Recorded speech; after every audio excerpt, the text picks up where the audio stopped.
sudah sampaikan bahwa dari lebih dari 20 personil yang diperiksa, yang dimintai keterangan, baik itu terduga pelaku maupun saksi ya, yang ada di TKP atau yang mengetahui kejadian tersebut.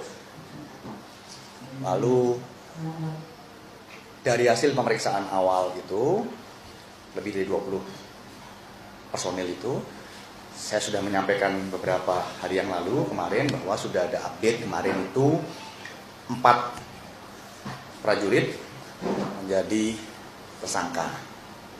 Dan keempat orang ini kemarin sudah saya sampaikan dilaksanakan penahanan di Subdenpom 91 di ND, gitu ya, di ND. Lalu sisanya sudah mengerucut menjadi 16 personil. Itu dilakukan pemeriksaan lanjutan, secara intensif, secara mendalam. Dan untuk yang 4 tadi, untuk yang 4 sudah ditetapkan sebagai tersangka tadi, pemeriksaannya dilanjutkan lagi sebagai tersangka tentunya, ditahan di Subdenpom 91 ND. Untuk yang sisanya, yang kemarin saya sampaikan 16 personil, itu dilaksanakan pemeriksaan lanjutan secara mendalam. Dan hari ini saya sampaikan bahwa ke-16 personil yang kemarin dilanjutkan pemeriksaannya secara mendalam itu sudah juga ditetapkan sebagai tersangka. Sehingga total sekarang ada 20 orang personil prajurit yang ditetapkan sebagai tersangka. Untuk yang 4 orang ditetapkan sebagai tersangka awal itu sudah dipindahkan penahanannya di Denpom Kupang. Untuk yang 16 orang menyusul ini karena baru selesai pemeriksaan di Subdenpom 91 ND, posisi masih ada di ND. Nanti untuk lanjutannya saya akan berkomunikasi lagi dengan jajaran penyidik dari Polisi Militer Kodam 9 Udayana untuk melihat perkembangannya. Tentu kalau sudah ditetapkan sebagai tersangka, 16 orang prajurit ini juga akan dilaksanakan penahanan. Dan saya sampaikan di sini, selesai ini pemeriksaan akan dilanjutkan sama dengan yang 4 orang ditetapkan awal sebagai tersangka. Pemeriksaan semuanya akan dilanjutkan, pemeriksaan lanjutan sebagai tersangka setelah sebelumnya pemeriksaan dilaksanakan sebagai terduga, saksi atau yang ada di sekitar tempat kejadian perkara. Nanti dari situ akan bisa diketahui. Kemeriahan upacara diakhiri dengan demonstrasi kemampuan prajurit TNI melalui aksi udara dan ketangkasan pasukan darat yang menegaskan profesionalisme dan kesiapsiagaan TNI di berbagai medan operasi. Hardil CN, Cermin Nusantara, melaporkan. Untuk orang per orang.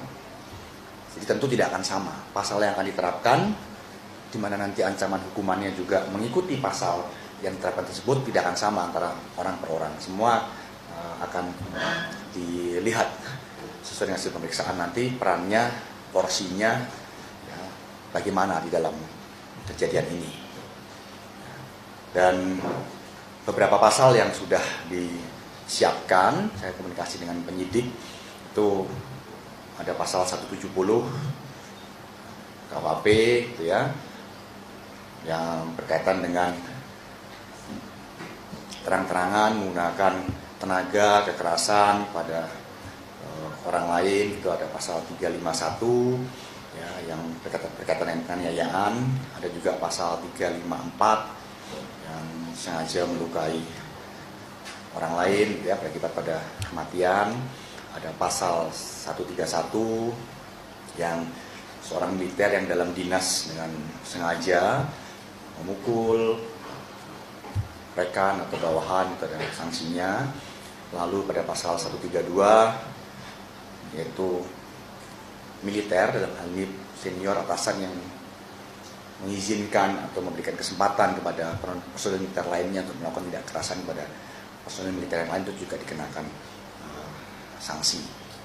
Itu 5 pasal yang disiapkan. Tentu nanti kelima pasal ini akan diterapkan kepada siapa nanti bergantung kepada hasil pemeriksaan lanjutan sebagai tersangka untuk para personil tersebut.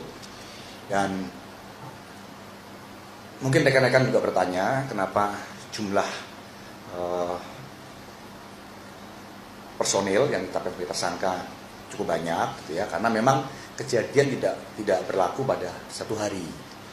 Ya, kegiatan pembinaan ini itu dilakukan kepada beberapa personil termasuk korban dan dilaksanakan dalam beberapa rentang waktu, sehingga kemarin juga kita perlu waktu, ya, tim penyidik dari Polisi Militer Kodam Senen Udayana perlu waktu untuk melaksanakan pemeriksaan itu karena memang kejadian ini, ya, proses pembinaan ini itu dilaksanakan pada beberapa rentang waktu dan dilaksanakan kepada beberapa personil oleh personil lainnya, sehingga harus betul-betul menyeluruh pemeriksaannya sehingga betul-betul bisa diambil langkah-langkah yang tepat, ya, kepada orang yang tepat, ya, sehingga pertanggungjawaban itu dapat ditegakkan, evaluasi, perbaikan juga dapat dilaksanakan untuk masa yang akan datang.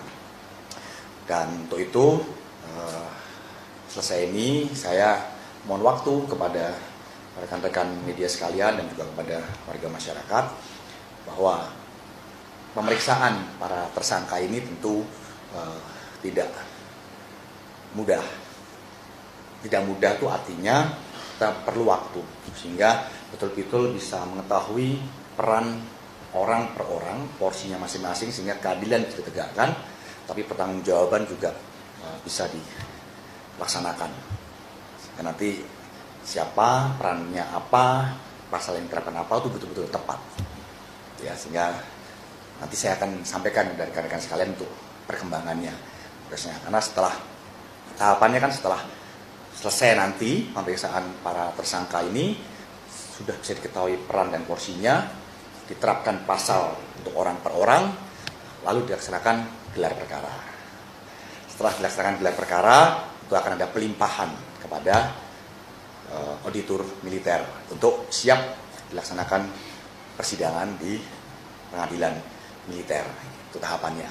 Ya, sehingga sekali lagi setelah ini berikan waktu kepada kami jajaran Angkatan Darat khususnya dari Polisi Militer Kodam Senen Udayana untuk melaksanakan pemeriksaan para tersangka, ya, supaya semua bisa berjalan dengan baik, ya. Nanti perkembangannya akan kita sampaikan. Siapa, dikenakan pasal apa, ya, ancamannya apa, lalu kita akan informasikan juga pada saat ada gelar perkara, ya, termasuk ada pelimpahan juga akan kita sampaikan kepada masyarakat. Kita akan terbuka, transparan. So, nanti persidangan juga tentu masyarakat bisa mengikuti dan nanti tuntutannya apa dari auditor, vonis putusan dari hakim apa, rekan-rekan bisa mengikuti. Dan sekali lagi ini merupakan komitmen dari TNI Angkatan Darat untuk menegakkan ketentuan, menegakkan aturan, di mana sudah saya sampaikan bahwa pimpinan TNI Angkatan Darat tidak pernah mentolerir setiap bentuk pembinaan yang di luar kaidah-kaidah yang bermanfaat untuk operasional prajurit, apalagi menyebabkan kerugian personil meninggal dunia. Ini betul-betul suatu hal yang di luar dari apa yang sudah digariskan, sehingga kita akan melaksanakan proses sampai dengan tuntas untuk menegakkan pertanggungjawabkan apa yang sudah terjadi, ya. Lalu ini juga bisa jadi bahan evaluasi buat seluruh satuan operasional Angkatan Darat agar setiap kegiatan-kegiatan pembinaan, ya, tradisi itu dilakukan yang dapat mendukung operasional keberhasilan pelaksanaan tugas prajurit. Demikian, ya.